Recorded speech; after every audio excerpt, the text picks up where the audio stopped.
Oh, tersalah ambil. Tersalah ambil Quran pula. Tak apa. So kita baca Al-Fatihah, mudah-mudahan majlis kita diberi keselamatan, dimudahkan urusan kita semua dalam menuntut ilmu, diberikan kita ilmu yang bermanfaat, rezeki yang baik dan amalan yang diterima bagi kita dan keluarga, masjid, stafnya, pekerjanya, kita dan juga keluarga, pasangan, anak-anak yang sentiasa diberi oleh Allah cubaan dan dugaan, mudah-mudahan dapat menghadapinya dengan baik, selamat dunia dan akhirat, mendapat kebahagiaan dunia dan kebahagiaan di akhirat. Dan bagi kedua ibu bapa kita yang masih hidup atau yang sudah tiada, mudah-mudahan Allah rahmati mereka. Allah berikan kita bacakan juga kepada Azizah binti Jaafar yang ditimpa oleh Allah Subhanahu Wa Taala cubaan dan cabaran dalam hidup. Mudah-mudahan beliau dalam keadaan diberikan kesihatan oleh Allah Subhanahu Wa Taala, dilindungi iman hingga akhir hayatnya. Dan kita yang hadir pada hari ini termasuk orang-orang yang sentiasa mengamalkan perintah solat dan juga mengikut apa yang Allah ajarkan kepada kita, Allah arahkan kepada kita dan meninggalkan segala apa yang Allah larang. Wa ala niyatin salihah. Al-Fatihah. A'udzubillahi minasyaitonirrajim. Bismillahirrahmanirrahim. Alhamdulillahirabbil alamin. Ar-Rahmanir-Rahim. Maliki yaumiddin. Iyyaka na'budu wa iyyaka nasta'in. Ihdinas siratal mustaqim. Siratal ladzina an'amta 'alaihim ghairil maghdubi 'alaihim waladdallin. Amin amin ya rabbal alamin. Okey, pada hari ini kita dekat muka surat ataupun bab 369. Yang minggu lalu kita baca 368. Kita disuruh supaya di sini menakuti dari menumpuk-numpuk apa yang dilarang. Maknanya kita diingat-ingatkanlah supaya jangan melakukan ataupun melaksanakan apa-apa yang dilarang oleh Allah Azza wa Jalla dan juga apa yang dilarang oleh Rasulullah. Itu minggu lalu lah. Minggu hari ini dalam bab 369, bab ma yaquluhu wa yaf'aluhu man irtakaba manhiyan anhu. Bab 369 ni banyak terjadi pada diri kita. Bab sebelumnya 368 tu adalah larangan lah, kan? Maknanya apa yang Allah suruh buat, apa yang Allah larang jangan buat. Tapi bab 369 banyak orang buat. Malah kita semua buat. Sebagai manusia dalam hidup muka bumi ni, semua orang termasuk 369-nya bab. Kenapa? Kita manusia. Sentiasa buat silap. So, bila kita buat silap, apa yang patut kita baca? Apa yang patut kita katakan? Kan? Jadi ini 369 ni adalah kata orang obatnya lah. Ataupun cara bagaimana kita nak melepaskan apa yang sudah kita lakukan, yang benda tak baik tu. Okay. Yang pertama sekali Allah Subhanahu Wa Taala berfirman dalam surah Al-A'raf ayat 200. Dan apabila engkau ditipu oleh syaitan dengan suatu tipuan, maka mohonlah perlindungan kepada Allah. Fasta'iz billah. Mintalah perlindungan kepada Allah. Baca a'udzubillahi minasyaitonirrajim. Kalau dekat hati kita tu kita rasa dia berkata-kata benda yang tak baik. Kita cakap a'udzubillahi minasyaitonirrajim. Nak jauhkan. Ataupun kadang-kadang ada kita ni sebelum kita start kita punya solat, kita baca dulu a'udzubillahi minasyaitonirrajim. Bismillahirrahmanirrahim. Kan nak jauhkan daripada tak khusyuk semua. Syaitan punya waswasa, syaitan ni semua kita nak minta jauhkan. Maka itu selalu orang buatlah. Apa-apa kita nak masuk satu tempat ke kita takut, kita berlindung kepada Allah. Kita baca a'udzubillahi minasyaitonirrajim. Bismillahirrahmanirrahim. Baru kita jalan. Misalnya, kita teruskan perjalanan. Baru kita baca bismillahi tawakkaltu 'ala Allah wala haula wala quwata illa billah. Itu semua ayat perlindungan dalam perjalanan keluar rumah. Kemudian dalam firman Allah yang lain, dalam surah Al-A'raf ayat 201, dia kan sambung daripada ayat depan tadi. Sesungguhnya orang-orang yang bertakwa itu apabila mereka ditipu oleh syaitan yang datang berkunjung, mereka lalu ingat kembali dan mereka pun dapat mempunyai pandangan mana yang seharusnya dikerjakan. Okey. Kat sini cakap innal ladzina taqau, bagi mereka-mereka yang bertakwa. Kalau mereka tu ditimpa oleh hasutan syaitan, hasutannya, ataupun terpengaruh dengan apa yang syaitan katakan, tazakkaru, mereka ingat balik. Bolehkah aku buat macam gini? Kan tak patutnya. Seperti apa yang berlaku pada 3 pemuda yang tersepit dalam gua. Kakak tepi sikit sini. Jadi kakak tak payah. Tepi sikit kat cikgu. Jadi tak payah gini-gini. Saya pun senang. Hati banyak senang. Okey. So macam 3 pemuda tersepit dalam gua. Salah satunya dia nak lakukan tak baik kepada anak pakcik dia, sepupu dia. Okay? Dia macam-macam goda semua.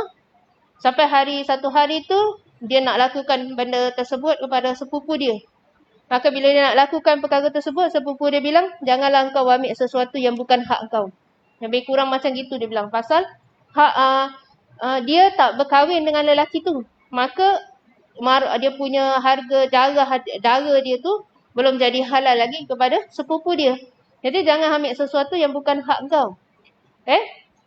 Maka yang nak lakukan tu terperanjat. Terus dia sedar, maka dia tak jadi buat. Maka dia bilang, dalam gua tu dia bilang, ya Allah, ini adalah niat yang paling ikhlas sekali yang aku pernah panjatkan padamu. Aku hampir-hampir nak buat satu benda maksiat, tapi bila diingatkan aku rasa aku stop, dia stop gitu, berhenti, kemudian dia tak jadi lakukan. Aku tak lakukan tu melainkan aku takut padamu. Maka bukakanlah pintu gua ni.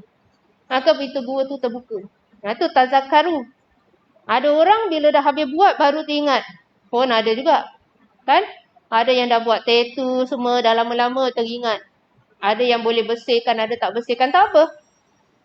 Ada yang dah bunuh pada zaman Nabi, yang zaman Nabi sebutkan. Ada yang dah bunuh 99 orang, 100 orang dia dah bunuh. Kemudian dia jumpa seorang alim tu, maka dia tanya, alim tu bilang, boleh, Allah terima taubat kau. Sedangkan dia dah bunuh 100 orang tu. Maka alim tu bilang, hijrahlah, pergi satu tempat yang dia boleh membantumu. Tu tazakkaru, ingat, kan? Oleh itu, sebab itu kan, kalau Nabi bilang, jangan kita bunuh suatu jiwa, yang bukan hak dia lah, hak dia untuk dibunuh. Maka jangan, pasal nanti dia akan bangkit pada hari kiamat, dia akan jawab depan Allah, dia akan tanya, aku belum lagi sempat bertaubat, belum lagi sempat balik kepada pangkal jalan, dia dah bunuh aku. Macam dalam perang misalnya. Dia nak bunuh orang tu syahadah. Macam mana? Kata sahabat tu bila datang jumpa Nabi, dia bilang, ni main-main Nabi ni. Dia bukannya bersyahadah kerana betul-betul nak masuk Islam. Tapi kerana dia takut aku bunuh dia. Walaupun Nabi bilang, walaupun kau rasa macam itu. Tapi kau jangan masuk campur hal begitu. Nanti di belakang hari dia cakap dengan Allah, aku belum sempat bertaubat lagi. Belum sempat nak ibadah lagi, dia dah bunuh aku. Sedangkan aku dah syahadah lagi.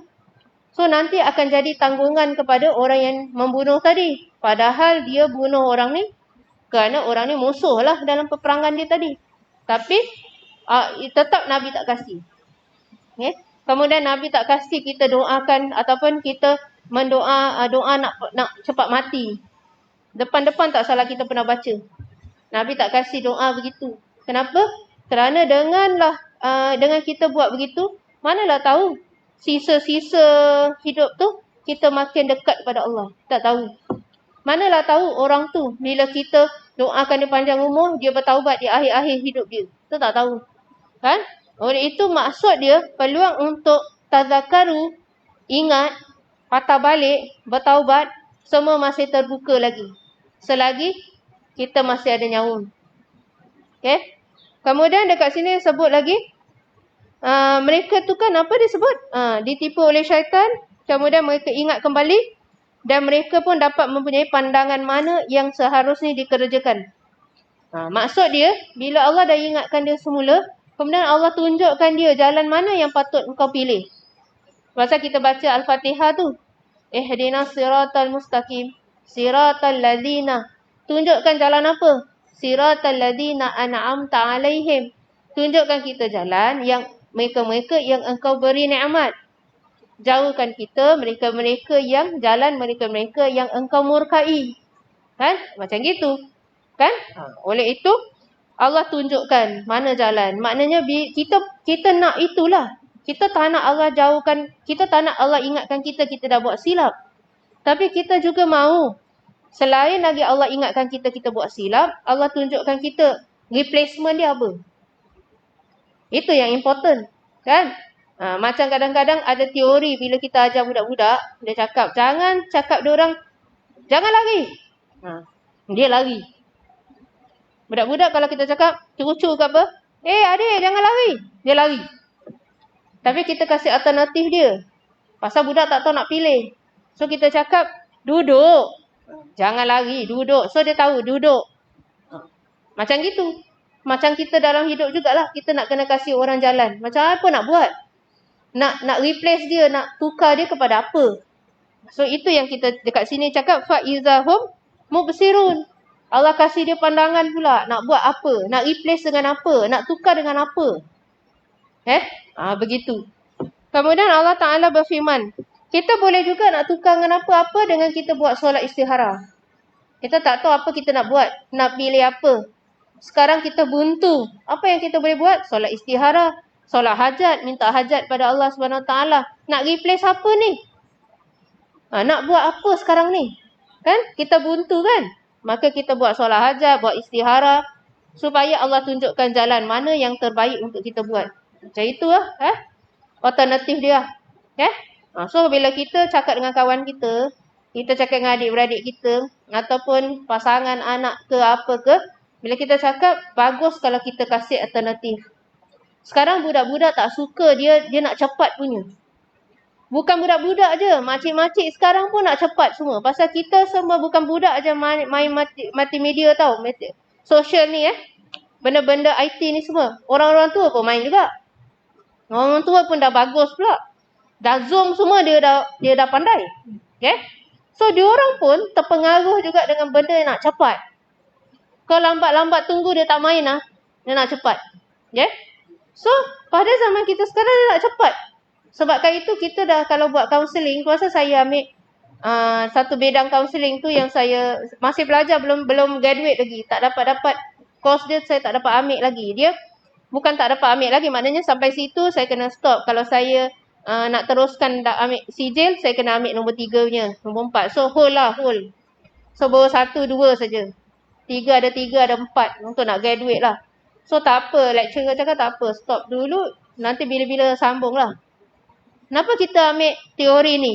Teori ni adalah solution focus brief therapy. Dia maknanya, dia tak nak fikir zaman dulu, masih lagi fikir awak punya background apa, fikir 2-3 kali kalau datang counselling kita cakap pasal background. Macam mana awak ada masalah ni? Sekarang dah susah sikit. Asyik nak itu, diorang nak cepat. So kita ambil terus teori apa? Solution focus brief therapy. Maksud dia, kita tumpu kepada penyelesaian dulu.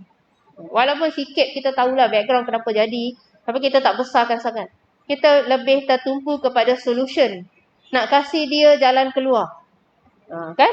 Macam itu. Sebab saya rasa memang bagus bila saya ambil tu, memang berat lah. Berat. Dia punya teori berat sangat nak buat tu. Pasal kita tak terbiasa dengan terus pergi kepada penyelesaian. Kita selalu buka kopak macam kopak kelapa. Kopek dulu, kopek. Sampai kan klien pun dah penat. So kita pergi kepada solution. Tu kalau misalnya salah satu case, kalau orang dah pernah handle case tu, kalau alih-alih dia kasih pada kita terus boleh jalankan. Kita tak payah nak ulang balik. Sejarah dia tak payah nak ulang balik. Pasal kalau kita pakai yang lama punya, cara yang lama, kognitif lah tu semua, itu nak kena ulang balik. Saya tak tahu kes awak, so saya kena tanya awak lagi sekali. Dia macam gitu. Tapi kalau solution focus brief therapy ni, awak punya kes berbantar pada saya terus handle bab solution dia, tak payah pusing balik. Dia tak akan pergi situ. That's why itu salah satu cara. Ni solution lah. Allah kasih solution dalam Quran awak tu kita tengok macam counselling tak ada dalam Quran ke? Ada. Banyak. Allah kasih tahu kau, ini kau buat salah. Kemudian aku tunjukkan kau jalan replacement dia. Apa yang sepatutnya kau buat? Itu yang kita selalu baca, Allah maftah alaina hikmataka. Ya Allah, tunjukkanlah aku hikmah kebijaksanaan nak selesaikan benda ni. Hikmataka. Wansyur alaina min khazaini. Kesedihan kita mestilah kita kena hilangkan dulu. Okay? Terang, kesedihan mesti terang. Mesti dihapuskan dulu. Pasal awak kalau dalam sedih aja, awak dalam mental stres aja, solution tak boleh dapat. Nampak tu, wansur alaina min ini dari kesedihan kita. So you kena backup, you kena bangun. You tak boleh asyik sedih aja. Apa benda tak ada, itu sudah suratan takdir. Work out benda yang ada. Jangan asyik cakap benda yang tak ada saja. Tak ada pasangan, bising. Tak ada anak, bising. Tak ada anak lelaki, bising. Tak ada anak perempuan, bising. Okay? Sejuk, bising. Panas, bising. Kemarin sejuk, bising. Asyik hujan aja, baju tak kering. Sekarang pula panas. Panas saja.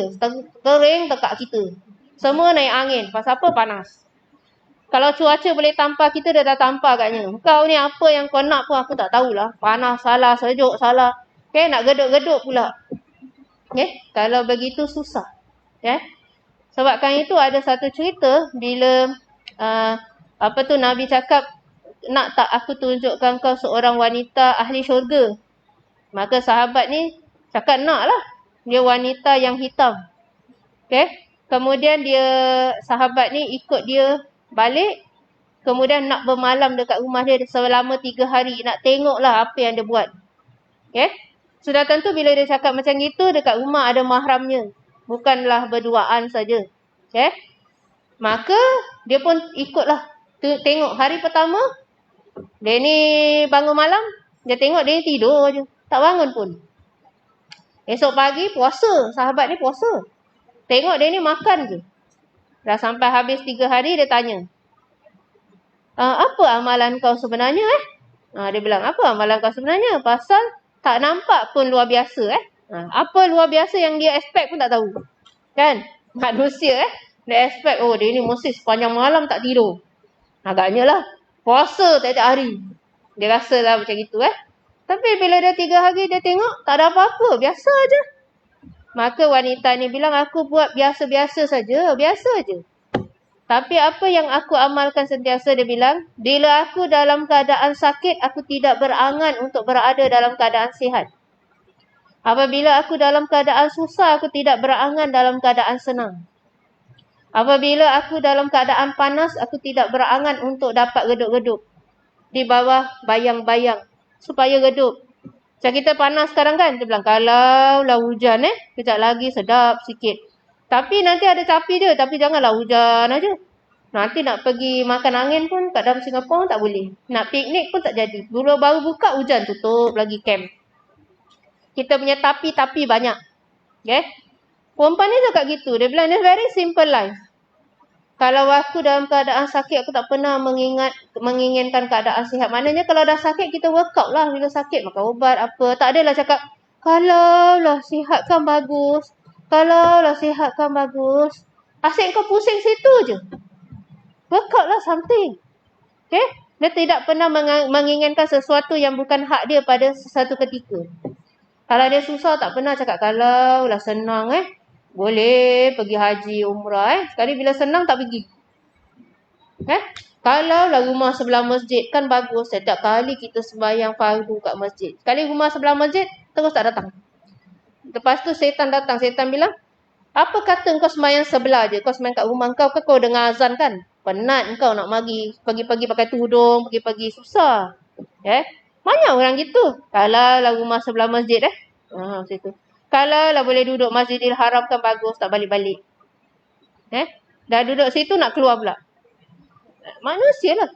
So wanita ni termasuk ahli syurga kata Nabi. Apabila dia menjalani hidup dia seadanya apa yang Tuhan kasih pada dia, takdir yang Tuhan kasih dia terima. Dan dia work out. Tak pernah dia putus asa, kecewa bila dia tak dapat sesuatu. Itu contoh ahli syurga. Nabi sebutkan. Tu sahabat tu bilang, kebiasaan apakah ini? Sahabat tu bilang. Pasal dia buat benda biasa je. Dia bilang, benda biasa je. Kemudian sahabat bilang, kebiasaan apakah ini? Sebabkan inilah selalu manusia susah nak lakukan ni. Susah tak nak lakukan? Bila sakit, kalau aku baik. Mesti kita akan cakap gitu Nikmatnya kalau sihat sakit gigi je. Alamak, sakit gigi tak boleh tahan Jumpa semua orang masam je. Kalau lah baik gigi aku ni, tak payah cabut dah lubang. Kalau lah apa tu? Kalau lah panas ni sejuk pula hujan aja. Tak dapat nak pergi USS pun tak dapat. Nak pergi apa? Government dah lah kasih tu, jangan government kasih kita voucher tu awal-awal tengah musim sejuk. Asyik hujan aja. Sampai nak pergi kat mana-mana Singapura tak boleh. Pasal asyik hujan je. Sekarang baru dah panas. Orang dah panas pula, orang-orang siapa yang tertekan masa musim panas ni? Orang-orang yang dialisis lah. Tak ada minum? Tak ada minum banyak? Tertekan orang. Nanti kalau kita akan nampak statement-statement, alamak, dia bilang, musim panas ni, saya dah tak boleh minum. Diorang boleh minum 1 liter je. Mak saya boleh 800 ml je. Tak boleh lebih. So, kena catu. Minum, kalau dia minum kat luar, balik kena buang sikit. So, kena catu, tu 800 ml. So, kadang-kadang makan ubat banyak, macam mana? Kan, cik Cik pernah hadapi anak So, kalau dia tak jaga air, habislah. Asyik bengkak je. Bengkak, sesak nafas. Tak boleh tahan. So, begitulah dalam hidup kita, bagaimana bila Allah datangkan kita satu cabaran, cubaan, bagaimana kita nak buat dia, nak cover balik benda tersebut. Kemudian firman Allah lagi, dalam surah Al-Imran, ayat 135 dengan 136. Dan orang-orang yang berbuat kebaikan itu, apabila mengerjakan perbuatan keji, atau menganiaya dirinya sendiri, mereka lalu ingat kepada Allah, kemudian mohonkan pengampunan kerana dosa mereka itu. Dan siapakah yang dapat mengampuni dosa melainkan Allah? Dan mereka itu tidak terus mengulangi perbuatan buruk itu, sedang mereka mengetahui. Mereka itu balasannya ialah pengampunan dari Tuhan mereka, serta syurga yang di bawahnya mengalir beberapa sungai. Kekallah mereka di dalamnya, dan itulah pahalanya orang-orang yang beramal. Ini mereka-mereka yang mengerjakan kebaikan. Apabila mengerjakan perbuatan keji, maknanya dalam ayat ni dia cakap, Allah cakap, tetap kadang-kadang orang-orang yang mengamalkan perbuatan yang baik pun kadang-kadang terpengaruh melakukan benda yang tak betul. Yang dilarang. Kerana kita manusia, kita bukan sempurna. Tengok ayat tu cakap. Nampak? Orang-orang yang berbuat kebaikan. Nampak tu? Apabila mengerjakan perbuatan keji, buat sesuatu benda yang dilarang, ataupun menganiaya diri mereka sendiri, aniayakan diri, seperti rosakkan dirilah. Masukkan diri kepada tempat-tempat yang tidak sepatutnya. Mereka lalu ingat kepada Allah. Apabila diorang ingat kepada Allah, kemudian mohon pengampunan kepada Allah atas dosa-dosa. Maknanya taubat. Kemudian dan siapakah dapat mengampuni dosa melainkan Allah? Itu pertanyaan, tapi maksud dia tak ada siapa yang boleh mengampunkan dosa kita melainkan Allah. Kemudian dekat sini sebutkan lagi, dan mereka itu tidak terus mengulangi perbuatan buruk itu sedang mereka mengetahui. Mereka tak buat lagi. Itu namanya taubatan nasuha. Dekat sini sebut wahum ya'lamun. Mereka tak ulang lagi perbuatan mereka tu, sedangkan mereka mengetahui. Diorang tahu. Diorang tahu. Diorang ada buat apa. Diorang tahu. Diorang suka buat macam gini-gini semua, tapi diorang tak ulang lagi. Takut. Kemudian mereka itu balasannya apa dapat? Jazauhum. Dia dapat pengampunan daripada Allah. Maghfiratum min rabbihim. Allah ampunkan dosa mereka. Allah masukkan mereka jannatun. Syurga. Tajri min tahtihal anhar. Di bawahnya mengalir sungai. Dan mereka kekal di dalamnya. Khalidina fiha. Kekal. Itulah balasan bagi orang-orang yang amilin, yang beramal. So, bermakna dalam hidup kita ni, bukan semua orang lah maksum. Tak ada, semua orang akan buat kesilapan. Yang penting adalah bila dah buat kesilapan, bertaubat atas kesilapan tadi. Yang tak bagusnya dah buat salah, masih lagi tegakkan benar yang basah. Tu yang masalah besar tu, kan? Tapi mereka ni bermakna dalam hidup, mereka-mereka yang bertaubat atas segala dosa-dosa mereka tu, Allah masukkan syurga. Kerana Itu yang kita nak sebut bahawa orang taubatan nasuha tu terhapus dosa-dosa dia yang lama. Oleh itu kita kena kasih orang peluang untuk bertaubat. Okay? Jangan tutup orang punya pintu taubat. Walau apa cara pun. Kita tak tahu Allah nak kasih pengampunan dengan dia, nak kasih dia ingat dengan cara apa, tak tahu. Kan? Ha. Kemudian firman Allah lagi dalam surah An-Nur. Dan bertaubatlah engkau semua kepada Allah, semua saja. Jami'an, nampak? Ha. Bertaubatlah engkau semua kepada Allah, jami'an. Semua tu kau bertaubat kepada Allah. Hai sekalian orang-orang yang beriman. La'allakum tuflihun. Semoga engkau memperolehi kebahagiaan. Surah Taubat. So, jalan keluar, solution kita ke atas segala dosa-dosa adalah taubat. Tak boleh ngaku saja pergi jumpa ustaz ke apa, macam sekalian ada agama lain tu, misalnya kita cakap dengan kita punya apa, orang agamawan tu, kita cakap kita buat apa-apa, okey, dosa dah terhapus. Tak boleh. Kita bukan macam gitu.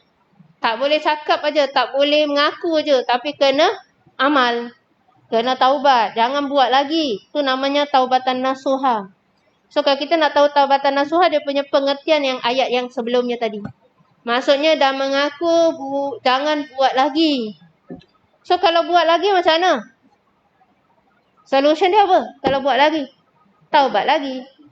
Selagi mana pintu taubat masih terbuka, taubatlah berkali-kali, tidak apa. Allah tak cakap taubat boleh sekali saja. Tak ada. Okay? Agama kita bukan agama yang kartun. Tak ada. Bukan agama kartun. Boleh taubat sekali je. Lepas tu tak boleh lagi. Tak ada. Okay? Minta lah banyak kali pun tak apa. Manusia tu kalau banyak kali kita minta, dia boring. Okay? Ni hari dia minta, Kak, minta $10 Kak. Besok minta dia, Kak, $10 lagi Kak. Nanti saya bayar. Oh, kakak bilang kau ambil ni $10, kau tak bayar lah. Penat lah dengan kau punya minta tu. Kan? Itu manusia. Tapi Allah cakap, Udu'uni astajib lakum. Doalah kepada aku, mintalah pada aku kabulkan. Allah tak cakap, minta sekali saja. Jangan minta lagi. Okay? Minta lagi tak boleh. Okay? One chance aja. Second chance tak boleh. Tak ada. Banyak kali pun boleh. Selagi mana belum sampainya ajal. Okay? Kemudian hadis satu je dia masukkan sini, iaitu an Abi Hurairah radhiyallahu anhu ani Nabi sallallahu alaihi wasallam qala man halafa faqala fi halifi billata wal uzza falyakul la ilaha illallah wa man qala li sahibihi ta'al uqamirka falyatasaddaq. Ni pun dia punya solution. Kata Abu Hurairah radhiyallahu anhu dari Nabi sallallahu alaihi wasallam sabdanya, barang siapa yang bersumpah lalu ia mengatakan dalam sumpahnya itu dengan menggunakan kata-kata berhala, Al-Lata dan Uzza. Kita umat Islam tak buat begitu. Tapi kalaulah kita bernaung selain daripada Allah, kita bersumpahlah, okay? Selain daripada Allah, maka hendaklah segera mengucapkan La ilaha illallah. Pada zaman Nabi dia relevan hadis ni. Pasal orang-orang sebelum tu, sebelum Nabi datangkan Islam kepada mereka, mereka sembah berhala. Mereka selalu panggil Lazah, Uzah semua. Lata semua. Dia selalu panggil tu. Jadi bila dia dah masuk Islam, takut dia tersebut nama-nama berhala yang dulu dia selalu sebutkan. Maka Nabi bilang, kalau dah tersebut begitu, sebut la ilaha illallah saja. Tiada Tuhan melainkan Allah. Patah balik sebut la ilaha illallah. It's very simple. Pasal dalam Al-Quran, dalam Islam nak patah balik kepada kita punya tauhid dan keimanan, mudah saja. Sebut apa? Asyhadu an la ilaha illallah wa asyhadu anna Muhammadar Rasulullah. Senang kan? So convert tu kalau dengan kita tak sampailah setengah jam je. Okay, tak sampai setengah jam. Dia punya baca tu berapa minit je. Asyhadu Allah baca berapa minit? Kan? Berapa second dah habis dah. Bukan yang susah sangat. It's very simple. Betul? Tapi nak amalkan lepas tu lah. Konsisten tu yang important. Macam mana you nak maintain tu. Kan? Tu dia. Tapi nak patah balik kepada akidah yang betul, mudah saja. Asyhadu Allah ilaha illallah wa asyhadu anna Muhammadar Rasulullah. So kalau pada zaman Nabi ni mereka takut tersilap, tersebut sumpah dengan nama Tuhan-Tuhan yang sebelumnya, maka Nabi bilang sebutlah la ilaha illallah, maka dah habis, dah selesai. Okay? Dan barang siapa yang mengucapkan kepada kawannya, mari saya ajak engkau berjudi, ataupun yang seumpama dengan dia, nak ajak pergi tempat-tempat yang tak bagus, ataupun ajar dia kepada benda-benda yang tak bagus, okay? Maka hendaklah ia segera bersedekah. Tak jadi buat tau, dia baru ajak pergi, tapi belum pergi. Maka hendaklah bersedekah sebagai tebusan dari kata-kata yang buruk tu. Belum pergi lagi, belum buat, tapi baru cakap je. So, dia punya solution apa? Falyatasaddaq. Maknanya bersedekah. That's why sedekah ni dia punya konten dia besar. Sangat-sangat besar dia punya kelebihan dia. Sampai kan orang yang masuk neraka pun cakap dengan Allah, turunkan kita sekejap, kita nak sedekah. Pasal sedekah paling cepat pahala dia. Dan paling banyak kelebihan dia. Pahala dia pun bertimpa-timpa. Lagi bila kita kasih penuh dengan keikhlasan. Bukan kuantiti tau yang kita kasih, tapi quality niat kita. Very important. Bukan kuantiti. Maknanya kita nak kena kasih benda besar. Nak kasih benda mahal. Bukan. Tapi keikhlasan tu sangat-sangat penting. Keikhlasan pun bukan hanya main kasih orang sembarang saja. Tapi bila kita kasih orang sedekah, kita nak kena tengok orangnya. Boleh tak orang tu makan ke tidak? Boleh tak? Baik ke tidak untuk kesihatan dia? Okay? Kalau kita nak kasih orang air ke, kasihlah air kotak low sugar. Cari. Walaupun mungkin dia mahal sikit daripada yang biasa. Kalaulah. Cari yang paling baik. Yang terbaik untuk kesihatan orang. Jangan asyik main kasih saja. Bolehlah kalau kita mungkin tidak terfikir ke arah itu, kita ingat nak kasih je supaya dia pun pernah rasalah apa yang orang lain rasa kan. Pun dapat pahala juga. Tapi kalau kita perbaiki apa yang kita kasih, itu lebih-lebih baik. Kalau kita nak kasih orang pun, misalnya nasi biryani ke apa kan, kita kena carilah yang banyak, tak berminyak lah. Kadang-kadang terlalu banyak minyak, adakah dia baik untuk kesihatan ke tidak? Anak saya sampai kalau angkat, mak, why so many oil mak, cannot eat lah. Saya bilang tu usah ambil atas dia lah. Kadang-kadang kita buang atas dia kan. But so many mak, inside. Kalau gitu jangan makan, saya bilang. Macam nak buat macam mana? Okay? Kadang kita perlu buang atas minyak yang banyak, masuk icebox, nanti dia naik. Kan beku-beku tu kita buang atas. It's very important. Some minyak tak bagus lah kan. Kita memang senang kita masak supaya cepat. Tapi kadang-kadang dia tidak memberi kesihatan kepada orang lain. Itu pasal bukan hanya memberi saja. Tapi pastikan apa yang kita beri itu bukan saja halal, but thayyib untuk orang yang memakannya. Orang tua-tua misalnya, apa yang patut orang makan? Apa yang bagus untuk orang makan? Okay? Kita tanya misalnya, kita jangan main kasih saja kerana kadang-kadang orang tak manfaatkan benda tu. That's why itu semua pertimbangan kita. Jadi Allah akan menilai kemampuan kita dan kita beri, dan kita punya investigation kita punya usaha kita dalam memberi yang terbaik kepada orang lain. Pasal kalau nak kasih aja semua orang pun boleh kasih. Tapi adakah manfaat bagi orang tersebut ke ataupun tidak? Ada orang pernah kasih kita buah, tapi buah yang sudah dicakar oleh monyet daripada kampung bawa datang. Mana awak ingat saya boleh makan? Cakar gitu.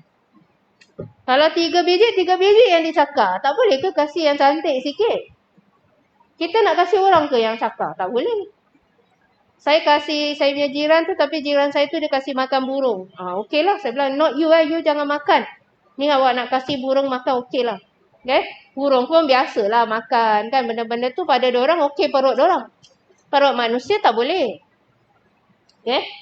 So kita hati-hatilah bila kita nak kasih. Jangan main, kasih aja. Nampak apa? Kasih aja. Banyak orang sapu-sapu, kadang-kadang dia nampak yang orang sembahyang punya dia ambil. Mana boleh? Kasih orang Islam pula makan. Kalau tak mentanglah orang tu susah, kita cari apa-apa kita dapat kat luar, kat bawah-bawah tu semua kita angkat, kita kasih orang. Tak boleh, itu sembahyang orang punya. tak bagus juga untuk dimakan kan? So hati-hatilah. Ada kadang-kadang buah-buah kata yang kerja sapu kan, main angkut aja. Dosa jangan. Dia pun patut jangan ambil. Diamkanlah, sapu kan, buang. Mungkin binatang boleh makan. Tapi manusia tak boleh. Nanti kadang-kadang kalau biskut pimpong tu sampai dah berkecai kat dalam. Nak butter trade dengan saya, nak tukar. Saya ambil je lah. Tapi kita pun tak boleh makan. Kita kasih yang nyonya tu, kasih makan burung tu. Kasih dia. Bukan you makan Pasal dah pecah kan. Kasih makan binatang lah. Burung ke apa, kasih makan. Macam itu. So nak kasih orang yang terbaik lah. Itu yang important. Macam mana itu jihad kita. Kita nak kasih orang kan perlu investigate. Perlu macam selidik sikit. Boleh ke tak boleh ke? Bagus ke tak bagus ke? Healthy ke tak healthy ke? Untuk orang-orang makan. Kadang-kadang budak-budak muda sekarang pun dah banyak penyakit. Pasal tak jaga makan. Terlalu instan banyak sangat. So kita nak kena hati-hati bila kita kasih. Dan pakai miskin selalu dapat instant noodle. Kita ni taruh juga kat rumah. Tapi jarang untuk makan. Itu macam kata orang last kopeknya tak ada. Makannya lah. Tu kan. Itu last resort lah kata orang.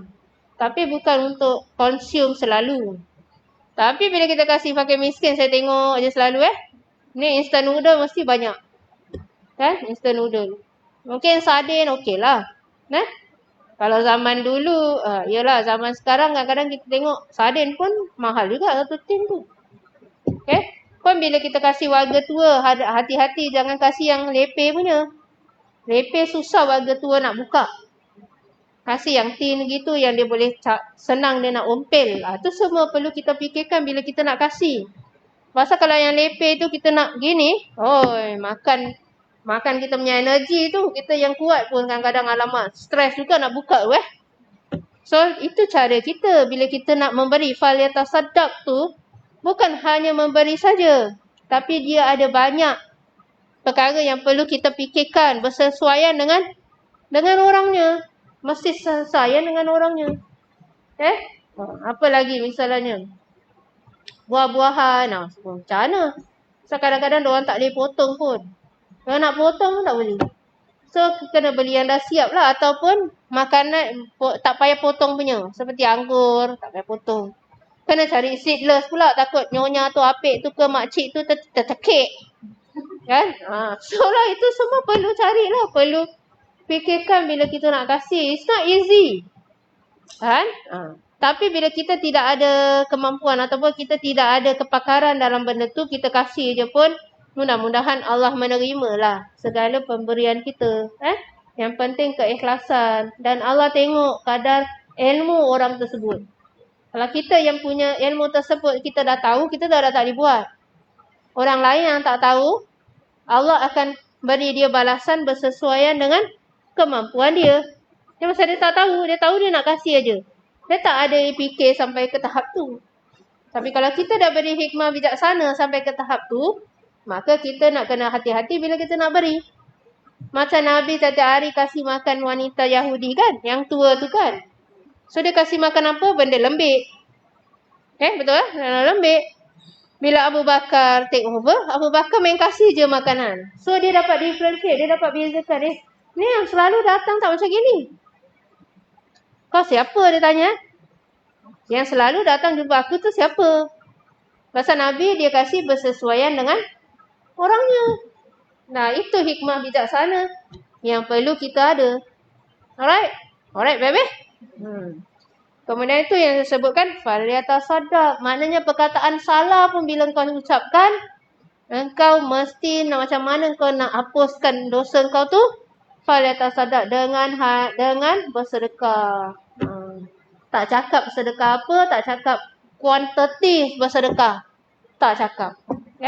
Tapi atas dasar nama sedekah, boleh termasuk bab ni. Sedekah apa-apalah keperluan orang tersebut. Basikal. Satu hari tu, satu masjid tu saya datang 2 jam tengah COVID lah. COVID tu dia nak kena datang masjid pagi, dia nak kena jaga sebelum subuh. Sebelum subuh tak ada bas. Dia nak kena jaga entry ni sebelum subuh. Tapi dia tinggal daerah lah, daerah Tampines. Tapi Tampines besar, jauh. Dia bilang setiap hari Dia pula buat recording saya punya ngajar kat Masjid Gufran. So saya tanya, pukul berapa datang? Dekat pagi Ustazah, sebelum subuh. Jalan je lah, dia bilang jalan je. Pasal tak ada pas Ustazah. Kita ada kelebihan sikit kan, murid kasih ni, saya bilang, ni ada sikit, awak pergi beli basikal. Okay, pergi beli basikal. Saya bilang, nanti saya tunjukkan awak basikal second hand yang kadang-kadang baru lagi orang nak jual. Pasal musim COVID tu banyak orang nak tukar basikal. Okay, ataupun orang nak jual kerana nak cari duit lah. Kebetulan bila saya kasih dia nombor ni, saya bilang, awak masuk ni lah, Carousel ke, Shopee ke apa. Shopee selalu bayar betul punya.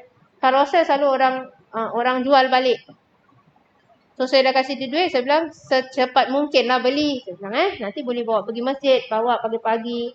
Dalam masa yang sama exercise, nanti adik-beradik yang lain, adik-beradik dia bawa kecil lagi. So adik-beradik lain boleh pakai juga, saya bilang. Okay.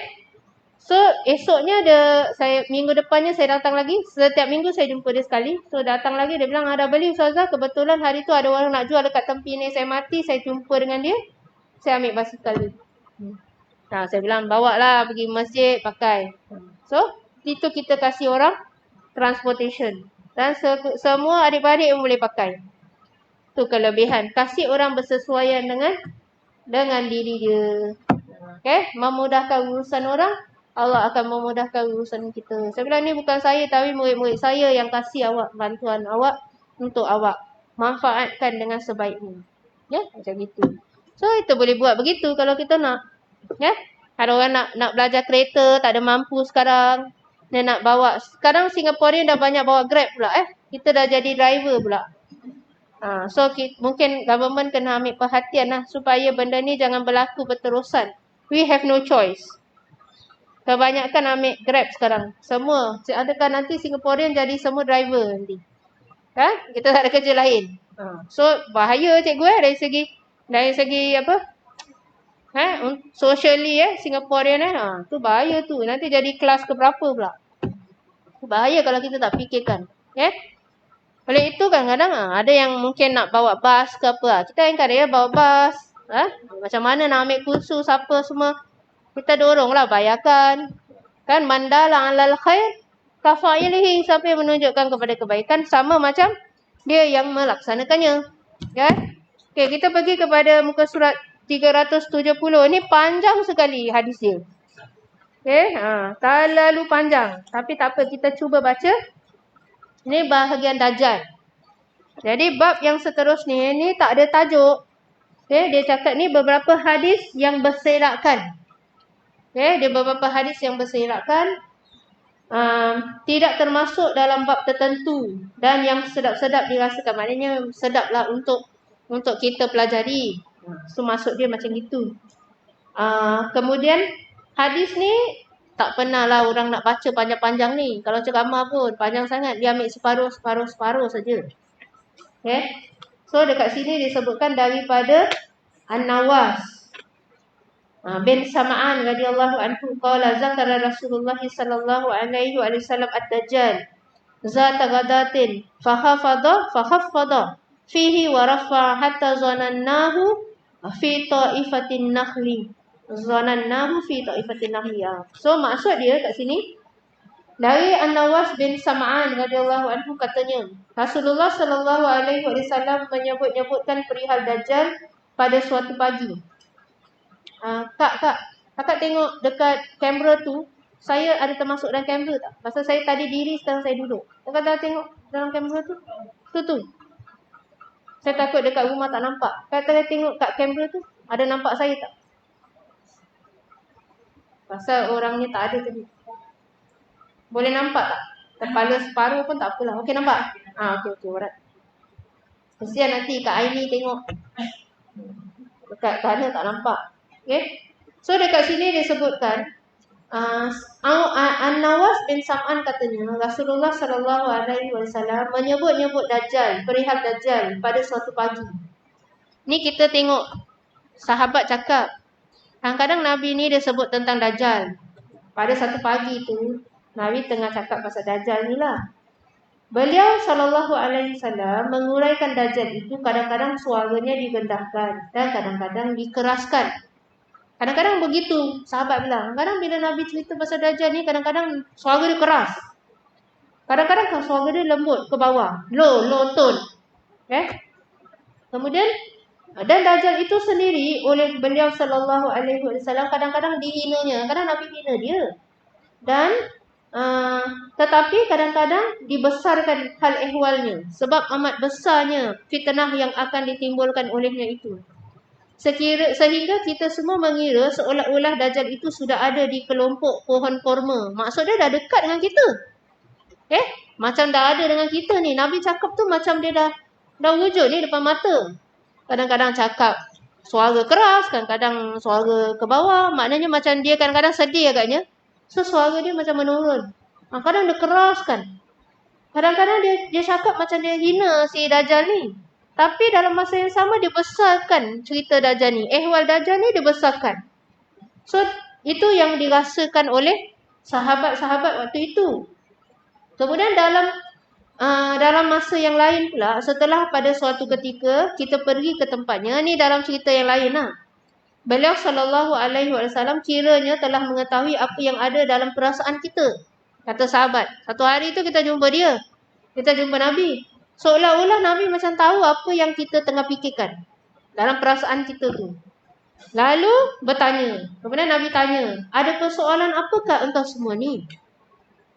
Kita pun menjawab. So dia nak cakap pasal apa, dia ada soalan lah. Tentang yang tadi itulah. Kadang-kadang Nabi cakap gini, kadang-kadang Nabi cakap gitu. Apa maksud dia? Macam itu. Kita ada persoalan ya Rasulullah. Tuan menyebut-nyebut Dajjal pada suatu pagi. Tuan merendahkan serta mengeraskan suara. Jadi pada suatu pagi itu Nabi cerita tentang Dajjal. Nabi rendahkan sekejap, kadang-kadang keraskan suara. Dan Dajjal itu Tuan hinakan. Juga Tuan perbesarkan peristiwanya kerana besarnya fitnah yang akan ditimbulkan olehnya. Sehingga kita semua mengira bahawa dia sudah ada di kelompok pohon korma. Beliau sallallahu alaihi wasallam lalu bersabda. Ini Nabi jawab kenapa. Sekejap tinggi, sekejap rendah suara, sekejap keras. Sekejap Nabi hina dia, sekejap Nabi cerita panjang lebar tentang dia. So maksud dia apa? Kalau kita tak suka orang tu, kita tak sebut-sebut kan? Ini Nabi sebut-sebut, maknanya dia satu benda penting. Kau mesti nak tahu. Sampai kan kita ada bacaan, lepas kita tahiyat akhir, kita ada bacaan. Tu doa diajarkan kepada kita. Bila kita dah baca tahiyat fil alamina innaka hamidum majid. Kita baca apa? Allahumma inna nas'aluka Allahumma inni a'udzubika min azabil qabri wa a'udzubika min azabi jahannam wa a'udzubika min fitnatil mahya wal mamat wa a'udzubika min syarri fitnatil masihid dajjal. Disebut tu. Tu doa Nabi bilang baca supaya dijauhkan daripada siksa kubur, jauhkan daripada azab neraka jahanam, jauhkan daripada fitnah hidup dan mati. Pasal kadang-kadang hidup orang fitnah, mati pun orang continue fitnah. Kemudian jauhkan daripada syarri fitnati, kejahatan daripada fitnah dajjal. Jadi Nabi bilang bila kita baca, kita mati selain daripada tanah haram, dajjal tidak boleh panggil kita bangun sebagai fitnah. Sebagai fitnah tu maknanya sebagai nanti dia panggil kita bangun, dia bilang tengok, aku bangunkan orang mati. Tengok, dia yang orang-orang kat situ akan beriman kepada Dajjal kerana dia tengok Dajjal ni ada power hidupkan orang mati. So kita ni walaupun tak termasuk dalam beriman kepada dia ataupun tidak, tapi kita jadi mangsa, dibangunkan semula. Kan? Disuruh untuk lihat benda-benda macam itu, kita tak mau. Kita tak nak jadi seperti itu. Oleh itu kita baca doa tersebut. Baru kita salam.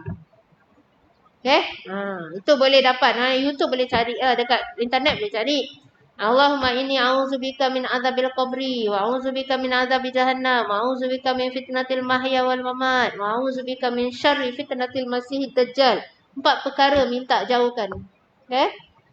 Maka kerana fitnah dia besar sangat, maka Nabi sebutlah. Maka Nabi sebutkan, apa Nabi jawab? Kecuali Dajjal ni, kata Nabi, itulah yang paling saya takutkan kalau menimpa atas dirimu semua. Aku takut dia timpa pada kau. Jikalau ia keluar dan saya masih ada di kalangan engkau semua, maka sayalah penantangnya, maknanya yang akan menentangnya untuk melindungi engkau semua. Tetapi jikalau ia keluar dan saya sudah tidak ada di kalangan engkau semua, maka setiap manusia adalah sebagai penatang guna melindungi dirinya sendiri. Maknanya engkau sendirilah boleh lindung diri kau sendiri. Kan? Maknanya aku dah tak boleh nak tolong kau lagi. Dan Allah adalah penggantiku dalam melindungi setiap orang Muslim. Dan Allah itulah yang menggantikan Nabi untuk melindungi orang-orang Muslim. Dengan apa? Bila kita baca doa tersebut, mestilah termasuk orang solat. Bila orang solat, orang akan dilindungi oleh Allah Subhanahu Wa Taala. Dalam masa yang samalah kita nampak begitu kan? Pasal baca doa tu, dekat kepada Allah Subhanahu Wa Taala, menerusi amalan-amalan kita, insya-Allah Dajjal tidak akan menguasai kita. Kita tak tahu pada anak cucu kita pula. Kita sekarang yang hadir pada hari ini, kita tak tahu akan datang. Siapa yang jumpa Dajjal kita tak tahu. Kita ke anak cucu kita? Sama macam Nabi cakap tu. Sama kalau aku sebagai mak engkau ada sekarang, tak apa aku boleh tolong kau, jaga kau. Tapi kalau aku dah tak ada, maknanya aku minta perlindungan pada Allah sajalah untuk tolong kau. Okay? Macam Luqmanul Hakim tanya pada anak dia kan, apa yang akan engkau beriman selepas ketiadaan aku? Kalau aku tak ada tu, kau buat apa? Anak dia cakap, berimanlah kepada Allah. Macam gitu. Itu yang dia nak. Kan? Maknanya kalau bapak dia ada ke tak ada, dia tetap dalam keadaan yang benar. Itu yang important. Tapi kita tak tahu budak-budak punya cabaran dan cubaan dalam hidup. So Dajjal tu pun boleh diertikan sekarang ni, dia punya kuncu-kuncu lah keluar. Maknanya benda-benda yang boleh menarik kita daripada beramal, beribadah. Pun macam Dajjal juga. Kan? Banyak orang Dajjal belum keluar. Sesat tak? Dajjal belum keluar. Tapi selama ni ada orang sesat? Ada tak orang yang sesat? Ada. Orang Muslim ada yang sesat? Ada. Kan? Orang yang beriman kepada Allah je, yang bertakwa kepada Allah, dia tidak sesat. Jangan pula dia disesatkan. Kalau dia tak hati-hati, dia boleh disesatkan, diselewengkan hatinya, imannya. Asal kita minta supaya Allah jagakan kita punya akidah kita, iman kita. Baca Rabbana atina fid dunya hasanah wa fil akhirati hasanah. Dunia pun nak bagus ya Allah, akhirat pun kita nak bagus ya Allah. Nas'alukal jannata wa na'udzubika minan nar. Ya Allah, na'udzubillah, kita na'udzubillah. Jauhkan kita daripada neraka. Masukkan kita dalam syurga. Minta syurgamu ya Allah. Kan? Seperti Asia. Asia isteri Firaun. Minta apa? Minta syurga. Dapat aku masuk dalam syurga. Itu yang dia nak. Dia nak minta pada Allah dapat masuk syurga tu. Kan? Dia punya ayat apa? Binakan aku baitan fil jannah. Itu doa Asia. Binakan bagiku rumah di syurga. Baitan fil jannah. Tu semua boleh minta doa tu. Tu semua orang-orang hebat tu Allah beri cubaan dan dia pas cubaan dia. Siti Hajar pas cubaan dia walaupun dia berdua je dengan anak dia. Dekat padang pasir berdua. Dia boleh saja, kalau dia perempuan yang tidak baik, boleh saja. Di belakang suami buat macam-macam. Dan dia terjadi pada masa kita ni. Kan? Ada spare tire banyak. Mata air banyak. Boyfriend banyak. Lepas tu ada laki, ada boyfriend banyak. Suami ada isteri, ada girlfriend banyak. Girlfriend dari segi kawan tak apalah. Saya pun banyak boyfriend. Kawan-kawan saya. Tapi bukanlah yang kita buat tak baik dengan mereka. Kita kena jaga batasan, kena jaga jauh daripada fitnah. Kita kena jaga kita punya kita punya hubungan. Tak boleh melampaui batas. Begitu kita cakap kan. So kita sekarang dalam keadaan dunia macam gini, seorang-seorang pun kita boleh lakukan maksiat. Jangan ada ni Dajjal nombor 1. Kalau salah bawah. Berapa banyak orang berdosa pasal ni? Zaman Nabi nak sampaikan maklumat kepada orang lain, susah nak sampai. Kita, satu dunia tahu. Masa kalau kita tak hati-hati kan? Hati. So, anak cucu kita akan datang. Cabarannya adalah sangat-sangatlah besar. Naik takut kita tengok. Macam mana tu? Diorang nak survive? Pasal kena baca lagi satu doa. Wa bij'alni muqimas salati wa min dzurriyyati rabbana wa taqabbal du'a. Ya Allah, jadikanlah aku dan zuriat keturunanku. Tak kira anak kita ke anak saudara kita ke, semua termasuk zuriat keturunan kita. Pakai nama baik keluarga. Rabbi ja'alni muqimas salati, jadikan aku orang yang mendirikan solat. Wa min zurriyyati, dan kan anak keturunanku orang yang menjalankan solat. Rabbana wa taqabbal du'a. Ya Allah, tak kabulkanlah doa ni. Ni betul-betul punya doa. Ada sebut doa lagi. Minta takabul lagi. Pasal yang penting, as-solah. As-solatu imaduddin. Solat itu adalah tiang agama. Man aqamaha faqad aqamaddin. Siapa yang meninggikannya, maka tinggilah agamanya. Wa man hadamaha faqad hadamaddin. Siapa yang menjatuhkan solat tu, meninggalkannya, tidak percaya kepadanya, maka jatuhlah agamanya. Rosaklah, binasa hidupnya. Kerana tanpa solat. Solat tu penting. Sebabkan itu kalau ada banyak kerja kita kasih, macam orang rewang kan. Kerja banyak. Nak potong tu, nak potong ni. Cuba kalau kasih dia pilihan. Antara potong-potong yang banyak tu dengan solat. Mana satu pilih? Diorang pilih apa cikgu? Ajar Rahimah dengan cikgu. Diorang pilih apa cikgu dengan Ajar Rahimah? Rasa-rasanya lah. Solat susah nak pilih. Potong-potong tu, kerja banyak lagi senang. Solat tu 4 pun kadang-kadang susah nak bangun. Nak buat. Oi, beratnya. Dan kita, kalau kita kasih dia choice lah. Kita bilang, okey, ni rewang banyak ni nak buat. Mungkin sampai malam tak habis kerja. Dengan sembahyang 4 rakaat. Ni ada 2 row. Pilihlah mana satu. Siapa kalau dah buat 4 rakaat ni, rewang ni tak payah buat. Kita rasa-rasa berapa banyak yang beratur kat mana. Rewang lagi orang suka. Daripada nak semayang 4 ni. Berat betul solat ni. Seorang rewang satu tak semayang. Sibuk sangat. Susah nak buat. Apa aja? Betul lah. Tu kalau dah biasa, itu masuk iman. Pasal dah biasa buat. Cuba kalau yang tak biasa buat ataupun gongak-gongak ni, kasihlah dia choice tu. Dia lebih suka rewang daripada sembahyang hanya 4. Pasal sembahyang tu memang berat.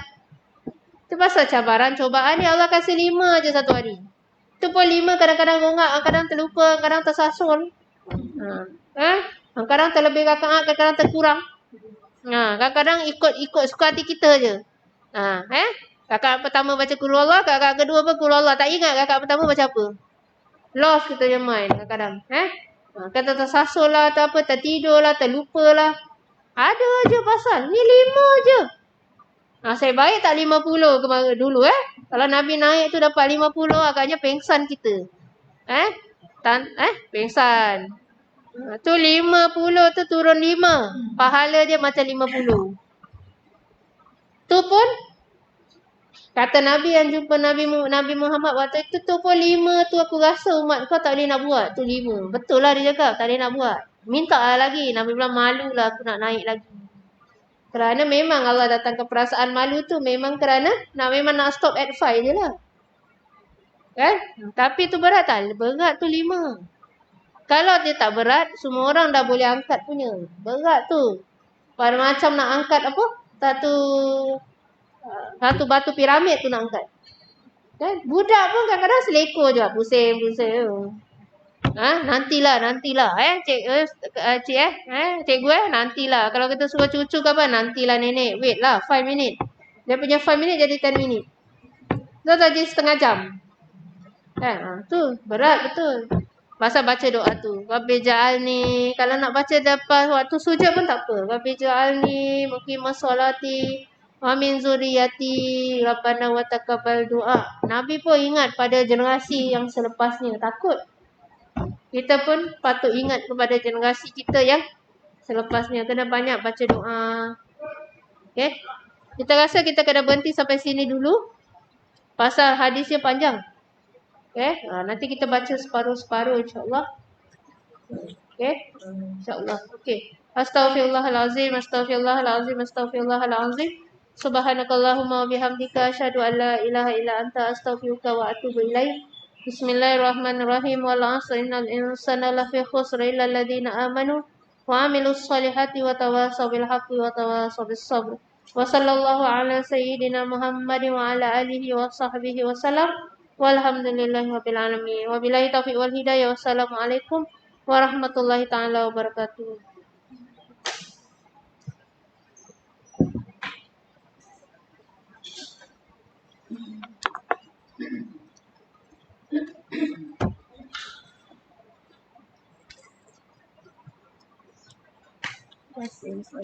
Sama.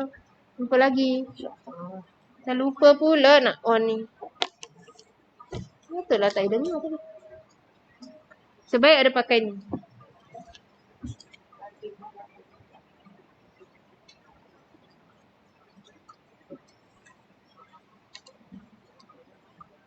Terima kasih. Jumpa lagi. Sampai jalan. Sama-sama. Baik-baik jalannya. Ya, terima kasih. Kita sudah sekolah. Siapa? Sekolah. Kecil sekolah. Oh, ayah sekolah. Dia naik jemput. Tak. Jemput. Terima kasih. Oh, boleh. Boleh. Terima kasih. Bagus. Healthy living. Terima kasih.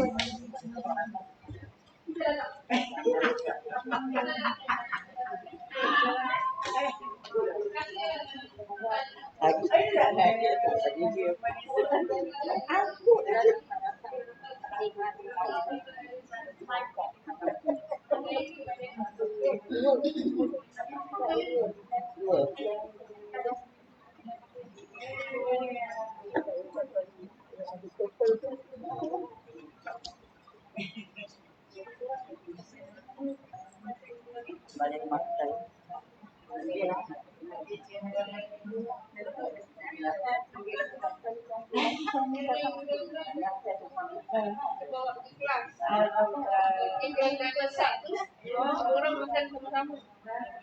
Apa-apa kamu saya bawa di situ. Kasih. Patutlah berat. Kayaknya bawa Quran. Mana? Aduh, nasib baik tak berat sangat. Jadi pagi, saya letak kat beg, kau baca.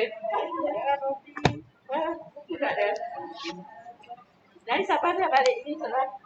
Balik sana? Balik sendiri. Iya, boleh pula. Balik dengan rumah anak dia.